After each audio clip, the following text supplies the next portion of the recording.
Ikatan Pedagang Pasar duga ada indikasi praktik bumi hangus dalam kebakaran Pasar Payakumbuh. Daripada organisasi pedagang pasar Payakumbuh untuk akan memberikan keterangan terhadap kita bersama hal berhubung dengan adanya kebakaran Pasar Payakumbuh. Ikatan Pedagang Pasar. Ya, Ikatan Pedagang Pasar. Kita tidak perlu membicarakan ini secara umum. Kebetulan sudah ada di pengurus-pengurus dari IP3 Kota Payakumbuh. Untuk itu silakan kita dan itu ketua silakan mengangkat ini dan langsung saja untuk memberikan keterangan. Terima kasih. Assalamualaikum warahmatullahi wabarakatuh. Waalaikumsalam warahmatullahi wabarakatuh. Bismillahirrahmanirrahim. Assalamualaikum warahmatullahi wabarakatuh. Waalaikumsalam warahmatullahi wabarakatuh. Alhamdulillahirabbil alamin. Wassalatu wassalamu ala asyrofil anbiya'i wal mursalin wa ala alihi washabihi ajmain. Asyhadu an la ilaha illallah wahdahu la syarika lah wa asyhadu anna Muhammadan abduhu wa rasuluh la nabiyya ba'dahu.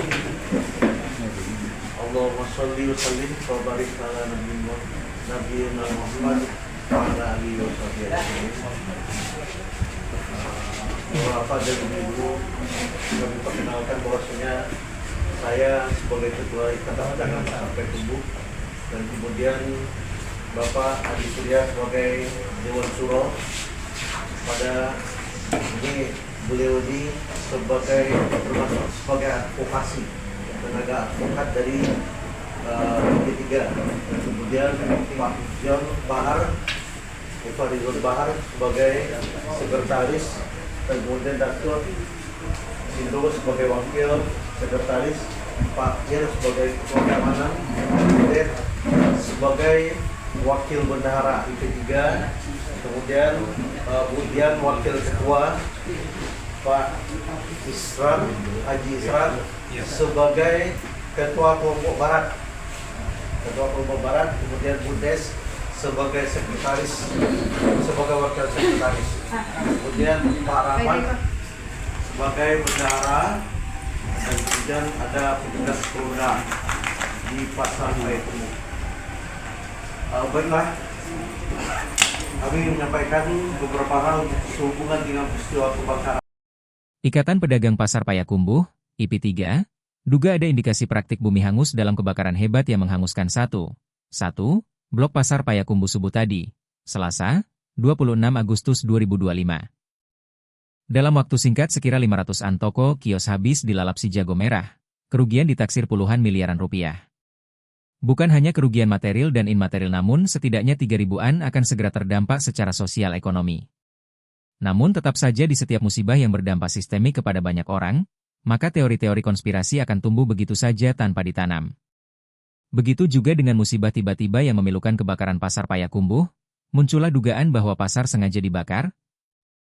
Dugaan pasar sengaja dibakar diurai oleh Ketua IP3 dan Ketua Dewan Syura, yang menaungi ribuan pedagang Pasar Payakumbuh. Berikut keterangan pengurus IP3 dalam konferensi pers, Kongpers. Di Balai Wartawan sore hari pasca kebakaran, Ketua IP3 Haji Esa, 7 kali kebakaran yang disengaja.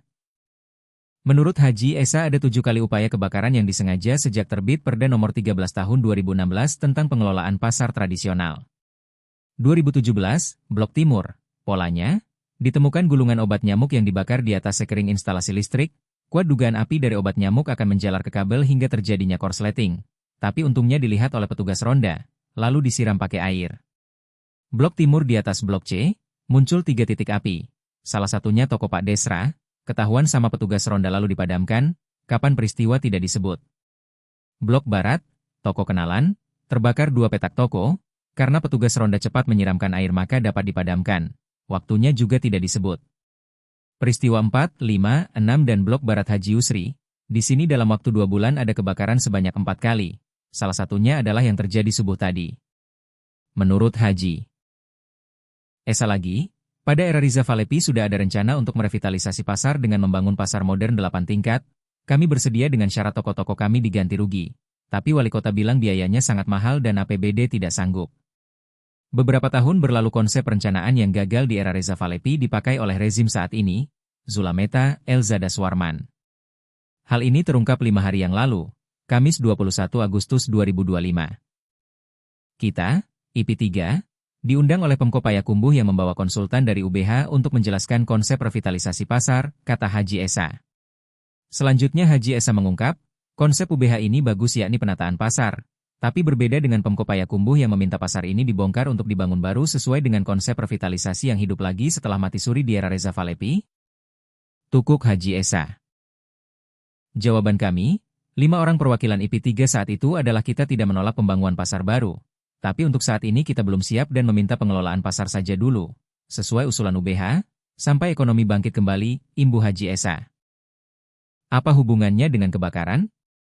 Karena kita menolak keinginan pemerintah Kota Payakumbuh merevitalisasi pasar menurut pemahaman mereka, revitalisasi dalam artian gedung pasar ini tidak layak pakai, padahal menurut kami masih bagus.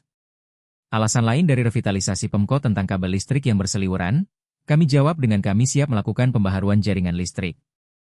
Selanjutnya dalam 2 bulan puluhan CCTV milik Pemko, Diskominfo, yang ada di pasar itu dibongkar. Berdasarkan indikator-indikator di atas kami bersuuzon, berburuk sangka, bahwa pasar Payakumbuh memang sengaja dibakar? Tanya Haji Esa. Siapa yang membakar? Dini hari, sekira pukul 4 lewat, sebelum kebakaran ada laporan petugas ronda melihat anak-anak remaja 6 orang naik di lantai 2, lalu ditangkap, petugas ronda malam itu tugasnya sampai jam 4. Ada masa kosong penjagaan dari pukul 4 sampai pada subuh dan naasnya waktu itulah yang dipilih untuk dibakar. Lalu sekira pukul 04.45 muncul 4 titik api. Menurut pedagang di Bofet Padang, Amril Jaya, toko kenalan lalu di tengah-tengah blok barat. Jika ini kecelakaan, kok bisa 4 titik api muncul nyaris di waktu bersamaan? Sementara itu Adi Surya Ketua Dewan Syuro IP3 sekaligus korban kebakaran menemukan beberapa keganjilan, antara lain. 1. Sesaat pasca api muncul, petugas ronda malam dari IP3 sudah memberitahu tentang kebakaran kepada petugas kebakaran, Damkar, yang berada di belakang pasar jaraknya 200-an meter dari lokasi kebakaran, tetapi 2 mobilnya tidak punya air. 2. Petugas Damkar 50 kota yang persis berada di depan kebakaran, 25 meter, justru tidak melakukan protap sebagaimana keadaan darurat, alasan mereka tidak ada instruksi, akibatnya api dengan cepat membesar. Dari keganjilan-keganjilan ini menguatkan kita ada unsur kesengajaan, kata Adi Surya. Untuk kami meminta kepada Kapolresta segera mengusut tuntas siapa yang bertanggung jawab atas kebakaran ini, tegas advokat ini. Kami juga tidak mau nantinya buru-buru menuduh hubungan pendek arus listrik yang jadi kambing hitam, pintanya. Jika itu yang terjadi, kami akan meminta Kapolresta turut serta untuk menuntut ganti rugi ke PLN, tambahnya. IP3 besok Rabu, 27 Agustus 2025, akan mendatangi Polresta Payakumbuh dalam rangka meminta untuk segera melakukan penyelidikan atas musibah kebakaran Payakumbuh. Kontributor Jejak Digital News, Mahwel melaporkan.